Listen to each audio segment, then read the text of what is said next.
Ladies and gentlemen, welcome back to Tata Steel Chess 2024. It's the first major event of the year, and it's off to a crazy start.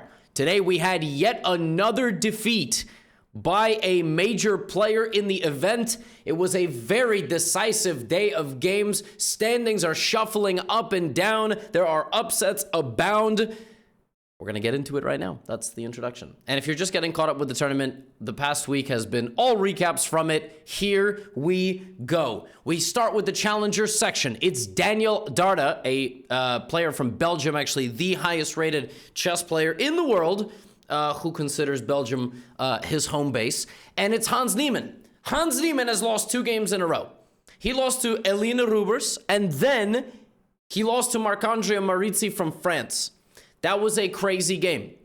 Dardha plays e4. Hans sits down. He's looking for a fight. He wants to get back on track. He's not a guy that's going to lose 2 games in a row and go easily into that good night. Some people, when they lose 2 games, they want to stabilize. They just want to play e4, e5. That's actually what the Soviets used to do. They believed in just getting a draw, stabilizing, and then replanning from there. I don't know what the right word is.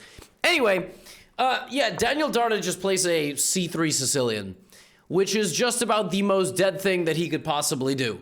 Black plays d5, brings his queen out. Now, you'll actually notice Hans spends 4 minutes on the second move. I imagine, again, not because he was finding his way back from the toilet, but he was thinking of the most provocative way to play. He plays it like this. We have d4, knights come out, bishop comes out, and this is an endgame line dc5, where black is going to remove white's right to castle and basically try to win this pawn back over time, while white is just going to defend it and say, you know what, you can't have the pawn. As you can tell from Dardha's time management, clearly very well within his element. This move, e5, not the most popular move. e6 is more popular. Long castles with a check is more popular. Knight d5 is another possibility to take the bishop, damaging white's structure, but Hans plays it like this with knight to d5. He's trying to be as provocative as possible. He's saying, you know what? You can have the pawn. I mean, I'm going to annoy you. I'm not necessarily going to try to win it back.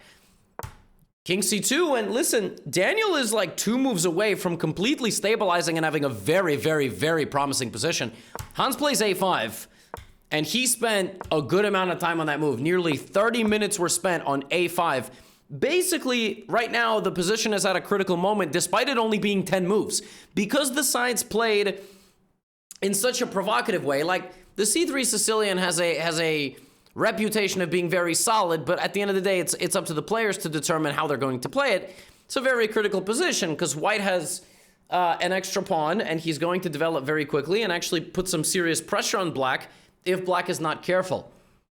b5 played by Dardha, and Hans plays bishop f5 check before committing one of his pieces. If you block, there is knight to b4 check.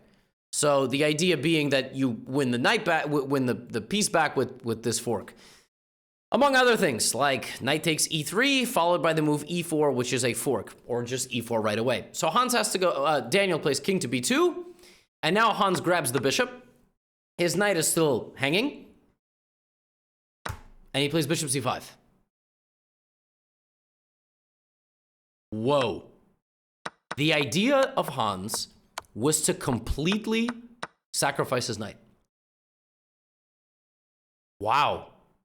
BC, and black has a pawn for the piece. A pawn. He's looking at a second pawn, and the king is a bit weak.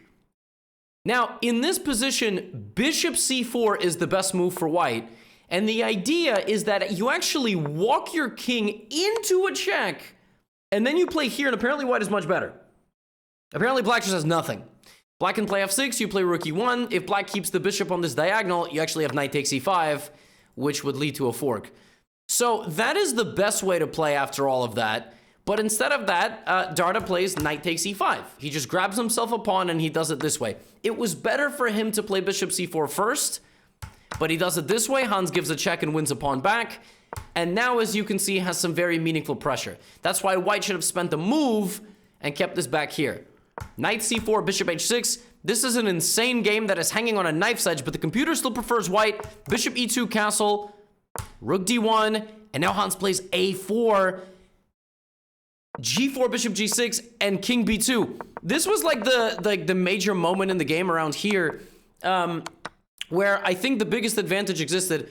Long-term Stockfish gave this like a +1.5. So Dardha could have gotten a massive advantage, and Hans would have been under severe pressure. He could have been under serious risk of losing yet another game in a row. But what ends up happening instead is the material balance is white having an extra knight for black's 2 pawns. And then after a3, rook d5, you're going to see there's a lot of complications being created here. Hans, despite being a full piece down, is basically threatening mate. White has to sacrifice a rook, which he does, and we emerge with the following position. You may be wondering why the knight wasn't taken. It's because this was hanging. He decides to keep the bishop. And when it's all said and done, material is 2 knights for a rook and a pawn. And Hans was potentially at risk of losing a game here. 3 in a row it would have been, but the players decide, you know what, we've had enough, we agree to a draw. That is your appetizer of the day. Hans Niemann, very, I wouldn't say very, very close, but if Dardha had played bishop c4 on the 15th move, there could have been some really promising stuff here. And again, the point is that this idea of rook d8 it's not working if white just stays patient. And apparently, as you can see from the evaluation, 1.5 and only growing. So Dardha misses a chance. Can you imagine if Hans would have been 0-3? But the rest of the games that I'm going to show you today, oh my goodness. Oh my goodness, this game was a bomb cloud. We're about to see a giga bomb cloud in this game. E4, C5, Vidit versus Alireza Firouzja. We have a Najdorf Sicilian. That's big because Vidit is a D4 guy. I mean, if you look at Vidit's database, I believe he plays D4 like all the time. He plays into a Najdorf Sicilian. He plays H3, which is called the Adams attack, not like the Adams family.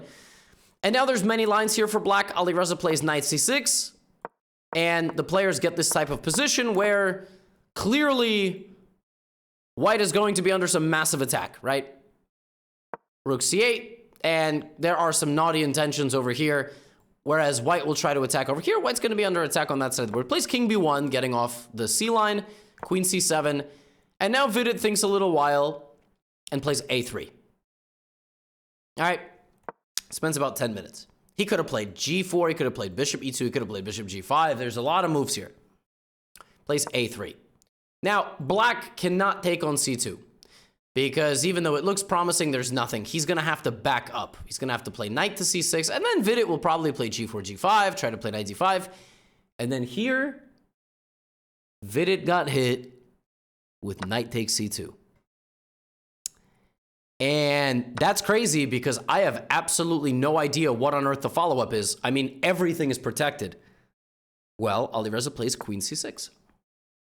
And the incredible thing is that this has actually been played before. Everything we are looking at has been played before. The idea of queen c6 is twofold.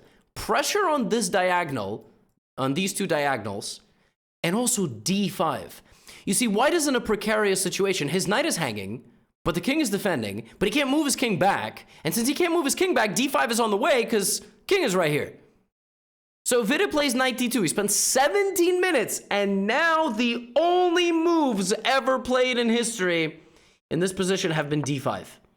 About 10 games, grandmaster games, and after pawn takes, knight takes, bishop c4, black opens up the king, and then you trade the queens, and then it's bc, bishop c4, knight c4, rook c4, and in this position, white has a little bit of long-term pressure despite being a pawn down. Alireza plays queen a4 check, and Vidit puts his king in the center instead. Nobody has ever played queen a4 check, and that is for good reason, because even though Alireza spent 31 plus 11, 42 minutes on queen a4 check, it was a bad move. That's what happens sometimes in chess. You overthink it. King d3, and he sacrifices the rook, ripping open the position. Now, I'm going to turn this off because Stockfish will spoil our fun. We're not going to see this. You are going to have to sit in Vidit's shoes and bravely have your king in the center of the board as the other side tries to rip it open. d5. If you take, you actually might lose because your queen has to guard your rook. What do you do? What do you do? You gotta go queen f5. This is insane. If takes, actually queen c8 is mate for white. This is insanity. All right? But king e2 is the move Vidit chose. d5 was a violent move. He now runs his king back. de, and he still can't take because black is defending twice. Queen g3. Alireza goes here and just continues firing pawns. The king castled, went to b1, c2, d3, e2, e1. Back to its home square. Now castling is not a possibility, and the attack is still roaring forward. Vidit's got to really buckle down here, and he's got to be careful. But the good thing for Vidit is he is up 32 minutes on the clock. Alireza Firouzja showed up and decided he was going to do some crazy stuff today. h4, Vidit trying to fight back. He's now got to remove pieces. He's like, the less pieces Alireza has, the better it is for me, okay? I'm up a rook. Yeah, do the math. I am up a rook. Bishop g5, f4 from Alireza, and now a key move from Vidit. He gets rid of the pawns. He sacrifices his bishop, and now black cannot attack as easily. He can't attack as easily because he's got no pawns. So now it's Vidit's turn to fight back. Alireza with a minute on the clock. Rook f8. You may be wondering why he didn't defend his pawn. He could have. He could have, but it was a little bit too slow, I guess. He didn't like h5, so he decides, I'm going to do this, and I'm just going to defend this endgame. I'm going to defend exchange down endgame, rook versus bishop, with a passed a-pawn. But this is Vidit's bread and butter. He's a very good positional player. Rook d4, defending himself, getting rid of this. But his time is ticking, and now Vidit's below 10 minutes. 6 minutes on the clock. We're in a deep endgame. I mean, we got 3 pawns each. This is the closest that Alireza's been the whole game. And look at this, b5. What's Vidit gonna do? He's got 4 minutes on the clock. He's got 2 minutes on the clock. The nerves must be so high. Rook b7, 1 minute on the clock. We just went from a position where Vidit had 30 versus 2.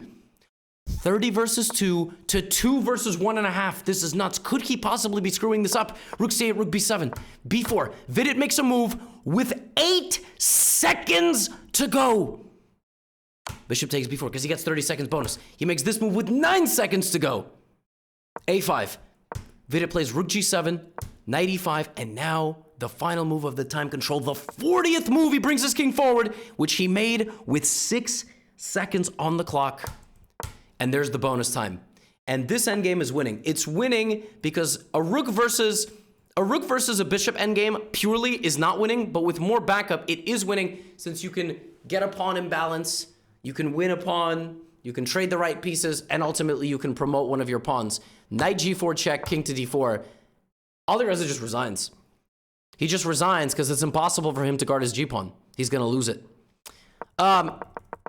What's funny is that here, the evaluation, remember I removed the bar, it's about plus 1.7. It's not hopeless.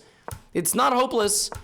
But here, knight e5, king e3, apparently Alireza had to play bishop f8. And then he had to play bishop c5 check, and then go somewhere else with the bit. I mean, the defense was super weird according to Stockfish, and I'm not even sure it was fully convinced. So because he's losing his pawn, he just resigns. He can play king f5, but then there's rook f7 check, and then king e6. You can even take and take. You also have mate. You have knight g5. So yeah, knight f6, g4 would have just led to being a game over. So he resigns. Alireza Firouzja loses again. Second time in 3 rounds. He just lost to Ju and June. He had a nice bounce back win, but he goes down against Vidit. Vidit now just a few rating points away from being the highest rated Indian in the world. It's very close, him and Prague. Speaking of another Indian on fire, Divya Deshmukh in the challengers section versus Liam Vrolijk. We have a very imbalanced opening, a reverse Sicilian and English. Knight f3. And Divya starts advancing on the queen side with a3, b4, bishop b2, rook c1, knight a4. Every move follows. The knight is going right there. There it is. Vrolijk tries to attack, but there's not a whole lot going on there. Now look at this. Queen a1. Oh my. A sniper from the corner. C-file is up for grabs. a4, b5 on the way as well. Liam strikes in the center. Take, rook c1. Plays f6. Divya plays queen e2. We go to an endgame. Rooks and knights versus rooks, knight and bishop. Rook d1. And now rook e2, rook c7. Liam really wanted to win because I gotta tell you, like, this was really unnecessary. White is going to play against this majority. She's gonna play against this 3-on-2. But Liam deliberately goes for knight versus bishop. And not just knight versus bishop. He gives up the pawn like this. So now Divya is gonna attack this and that for the endgame. And Liam is gonna try to, you know, grab some pawns of his own, but bishop c5 is a really accurate move by her. She's a pawn down, but she's gonna get to the 7th rank first. And what do we know about the endgames? Putting your rook on the 7th or 2nd rank is violent stuff. Rook b7. Now he says, let's trade. She says, all right, no problem. Can Divya, who is the 150-point underdog in this game, not to mention the title, Liam Vrolijk is a grandmaster. Can she put on a masterful performance here to get the job done in this endgame? He's trying to defend. We're very, very close to a draw. Very close to a draw. c6, rook b6, rook c4. Some chances. Whoa, whoa, whoa, whoa, whoa, whoa, whoa, whoa. Whoa. Here, apparently this was all correct, but you have to play king f7. If c7, there is rook c5, but rook a6, king e6, and the king gets close to the pawn. Rook a7, there is g5, and the thing is, this is close, but it's never promoting, and white is too passive now. White's rook is just stuck. That was apparently what he had to do. He had to allow white to be a pawn up. But the way Liam did it is he now plays super passively. Look at this amazing move, rook b4, sacking a rook to try to sneak the pawn through. Rook c8, rook b6, and now it's a very different story because Divya's king is active. And she advances, utilizes that pawn as a deflecting mechanism. She's breaking in, and it's over. She wins a masterful endgame, advancing her pawn up the board, and there is absolutely nothing Vrolijk can do. f7, f8 is a queen, x-ray on the 7th rank. He resigns. What a win for her. That came out of nowhere. This was the position. I mean, it was relatively straightforward. She was pressuring the whole game. When the position was clearing out, she had bishop versus knight. So she always had some long-term advantage. A massive win for her. A second very big win in the event. She can be very pleased with her performance. I got some more games for you. Anish Giri is leading the tournament. Can he build on his lead versus Nodirbek Abdusattorov? We have a Petrov defense. And then after this, I have Gukesh versus Max Warmerdam. Can Gukesh also get there with a first place tie, or will Max win a 3rd game in the event and play spoiler as the hometown hero? He's only 26-25. I mean, only, right? But compared to the other players. Now, interesting line here chosen by Nodirbek. Massive sideline, d4, knight c3 are the main lines. He plays c4. Anish plays bishop e7. And now knight c3. The idea is to damage your pawns, but to have a little bit more space. So we have take. And then the sides castle this way on opposite sides. So we're going to have a battle. Pressure, right, over here. And Anish is going to do whatever he's going to do. Puts a pawn on h6. Look at that. I mean, that looks so good. But black is fine. Black is fine. Anish thinks for a bit, plays c5. Very committal decision. 20 minutes spent on that move, offering Nodirbek the opportunity to capture this knight. And basically, Anish is saying, you know what? I have weaknesses, but I'll deal with them. Bishop f6. Bishop h7. A mechanism to deflect the king either toward the danger or to weaken the f7 pawn. And now we go here, and we do that to utilize those weaknesses that Anish just made playing the move c5. You put all these pawns on dark squares. You want to trade your dark squared bishop, not your light squared bishop. You put all those pawns on dark squares, you have light squared weaknesses at an elementary level. And Anish knew what he was getting himself into, but now black has to suffer. Black will suffer. And again, a bishop surrounded by the same color pawns. What's the bishop doing? The pawns are doing the job the bishop is doing, right? So knight d2, king b1, and now, how will Nodirbek do anything here? Can he do anything here? Look at Anish. Anish is doing exactly what he needs to do, fighting back against the light square control. If CB, then AB, and actually Anish has attacking chances with his bishop. Now his bishop is coming alive, right? So clearly there is some stuff there. Rook e8, but he's also leaving this pawn to die, right? The queen can take the pawn on d6. Queen e6, knight e4, bishop e7, and now look at this move, queen d5. Very nice idea. Not rushing, just looking to create some long-term problems. CB, AB. Now he throws that in because there's no attack. f4, f5. It's been a light square type of game for Nojibek the entire time. Take, take. And Anish is basically saying, Nojibek, you're not experienced enough. You're not strong enough. You can't beat me. All right? Anish has been as high as number 2 in the world. And he's a perennial top 10 player. Nojibek just outside that. I think Nojibek actually nowadays might be, well, he's like top 15. But, you know, again, it's very much kind of like a new school, old school. Let me buckle down and play defense. Look at this nice move, b4. Fixing the structure and creating long-term problems for Anish, who's trying to bring in his king, but so is Nojibek. Rook d7, just advancing. I told you, light squared strategy for a long time, seizing those light squares. King d8. Now look at this, it's a beautiful idea. How do you break through here? How do you break through? If you take this, we're gonna have to trade rooks. That's too quick. You give me too much activity. Nojibek finds c4. The black position is too tied together, too stuck in the mud. And now, if Anish takes this, you could try to sneak through, but it's actually better to now take.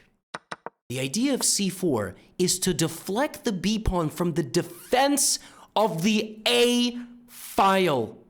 And after take, king c3 and king c4, white has an outside pass pawn. And this is an endgame masterclass because black will now have to defend that pawn. And in that time, this space advantage will prove lethal. The oxygen tank will run low. And while black is defending, you will sneak in, get that pawn, and get those pawns. And this game lasted a couple of hours after this as Anish tried to defend himself, but he couldn't because exactly as I am describing, his oxygen is sucked completely out of the tank. King d5, there is absolutely nothing to be done. c4, king d5 right back, you win this. And now you can take on a7 and win it methodically, but it's even more brutal if you play g5. This structure breaks through. Take f6. Look at that. That is so beautiful. g5 would have been a gangster way to end the game. Black can play f6, but then you will take, you will take, you will take, and black is too slow because you make it to the pawn. In the game, we got knight a7, and Anish tried to sneak his pawn back. Very important check. Otherwise, it would have been a draw. King c7, and now g5 anyway. Pawn take, f6, same idea. Pawn takes, king e5, king d5, knight c1, Anish Giri resigns because he's actually just going to lose the pawn endgame. And Nojibek Abdusattorov has just handed Anish Giri his first defeat of Tata Steel. And I got one more game for you. This game, Gukesh versus Max Warmerdam, another English, just like in the Divya game. And Max plays something called the Von... It's called the, I think it's called the Von Skara or like Von Henning Skara. Anyway, the point is, with the knights on the board, this is a very common position. CD, CD, players agree to a draw after some moves. Queen d4, there's ED. If knight d5, there's queen a5 check, and black gets a lot of development and is completely fine. But this is just straight up the loss of a pawn. CD, CD, check, take, take. This is a gambit. White has 6 pawns, black has 5. That's it. Black is just straight up down a pawn. It's actually not as stupid as it looks. It's actually not as stupid as it looks. And watch how not stupid it is. Knight f6, bishop b4, bishop d2. Castles, knight f3, and now, not developing, but he just straight up gives away the bishop. He gives away the bishop and plays here. Black is down a full pawn, no questions asked. Not only is he down a full pawn, like, it's a center pawn. This opening doesn't make any sense. How is this acceptable? Well, it is. And apparently, as you can tell from Max's play, it's all prep. Queen e7, e3. He hasn't stopped to think. Max started the game with a minute and 40. Oh my God. An hour and 40 minutes. 100 minutes. We have gone to the 14th and 15th move of the game. He's still not thinking. Gukesh is down. He's down 55 minutes on the clock. Max could leave, walk around the entire Netherlands village, and come back. Rook c8, and now he plays queen d2, rook d8, and he could have made a draw. He could have repeated moves, but he said rook d1. He is down an entire hour. An entire hour on the clock. And Max is still not thinking. Gukesh plays queen d6. Max plays queen e8. 19 moves! He's not thinking! He's not late for anything. Nobody promised him a date after the event. I don't know if he's in a relationship or not. Nobody promised him anything after the event. Like, this man Gukesh is down 70 minutes. I have never seen something like this. And Max is still not thinking. Queen a3, rook d1, bishop d1, bishop c4. I'm telling you, the only reason this opening makes any sense is because in the time that white is trying to castle and claim the extra pawn advantage, black is just bothering you. Black has so many open lines that it's very difficult to play this position with white. That's why his queen is getting booted around, right? Queen d6, bishop e2, bishop c4, b3. All right, b3. He still hasn't spent a sec. Bishop e2. Gukesh is down 80 minutes. This is the biggest time deficit I've ever seen. Max plays queen e4. Now he's threatening queen here. Queen c1. 20 minutes on the clock for Gukesh. Queen b4 check. Finally. Finally, he spent time. Finally, 24 minutes, 24 moves of prep. Gukesh is down to 20 minutes. Can you imagine how insulting this is to your intelligence? While your opponent is blitzing everything out, queen b4, queen d2, takes, queen b5, and basically black says, you know what, let's play an endgame. I'll take this pawn. I'll go back. This is what we have to play. Oh my God. Oh my God. Gukesh has 16 minutes. Here's the blitz. He's playing blitz now. So the opening pays off. Rook c8, knight a6, knight c5. It's a dead draw. I mean, you talk about incredible preparation by Warmerdam. What just happened? b4. And now, oh. So if the knight moves, like let's say there, rook d7 is a really big problem. So Max counterattacks the knight. Okay, the knight sacrifices because you're going to win this knight back. Take. Here check, here rook b7. And now rook c1. Aha. Okay. Black is a pawn down, but just like in the Divya game, there is a correct way to draw pawn down, right? There's a correct way, as we saw. Like there's some weird techniques to get the king in, and the same here. So Max decides, all right, I'm just going to push my pawns as far as I possibly can, and I'm going to make a draw. Gukesh plays f3. By the way, he has more time because he made it to the 40th move. And Max is doing an excellent job just like breaking apart Gukesh's structure. Everything's good. This excellent move a5, and he's just going to win these pawns. The reason why he's not rushing with rook g2 is actually rook a6, rook here, and then f4 is winning for white. So 2 versus 1, but 2 connected passers is a win. And Max is well on his way to claiming the draw. Rook a5, this is a totally drawn position because the white king cannot cross the f-file, so nobody can win this pawn. Black can draw this game by playing king f6 and king g6. So rook a6, king g5. Even though the pawn can come forward, rook e1, and then I will get to that pawn and it will make a draw. So king f6, put the king on g6, cut the king off on the f-file if king e2, rook f4, if king e3, rook f1, and it's probably just a draw. And then here, for reasons that are completely inexplicable, Max Warmerdam plays rook g1, allowing king f2 and king g3. I don't know what ghost he saw, but I guess this is what happens when after 25 moves, you haven't thought at all. Psychologically, it's a major win for black to get this position from the opening. Like, you are up 80 minutes on the clock. You haven't had to think. And then on the 50th move, for a reason I will not ever understand for the life of me, he plays rook g1, and I guess he thought he was making progress, but now he is just straight up losing the endgame. The computer doesn't even realize it. White is up 2 pawns, and if black trades rooks, he loses. But he can actually lose the pawn because of this. This is a very drawable endgame if your king and rook are in front of the pawn. And if they're not, like, they should be on the short side.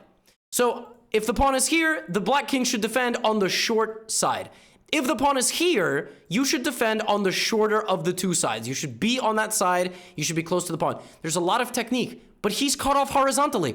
So the black king cannot even, he can't go back. This is a draw, just so you understand. The king on e6 is a draw because you're close. This is just winning for white, and it's winning for white for a very simple reason. He's going to push his pawn, and he's not going to allow the king to get close. g3, rook f1, king g4, and now he can just play rook a5. If rook g8, he plays here, and then he plays here, and oop. No. No. See, it's even tricky here. The pawn has to be on g4. So I already messed that up. What he needs is the pawn to be on g4 first. So let's just say rook g8, rook f2, here, king g3, etc. The king is here and something like this. This is winning because you advance behind the pawn. And let's say there's like this, right? So what you do is you get the rook to h6. You get the rook to h6 because it enables the king to walk up and push the pawn, and it prevents the black king from getting back. The defense is hopeless if the white rook can get to h6. If the black king gets to f6, g6, it's a draw. So king g4, rook h5. He's trying to get that exact same setup. King h4. The king gets close, but it doesn't matter because I'm constantly threatening this. King f4, rook h6. And Max Warmerdam just resigns because he can't actually stop the pawn from getting any closer. Rook g7 is nice. Rook f6, king e5, rook f8. And the king is on the long side, so you just lose. Rook h7, king g3 is a draw because the king gets back. But king g5 is winning because if the king gets back, the king is leading the way and the pawn is just going to promote.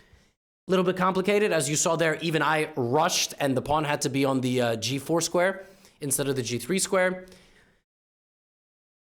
So it's possible to screw up this endgame, but it's crazy that he got this far and he was so close and he just had to put his king there. The king was cutting off the access and then he just, instead of that, he just, Gukesh wins.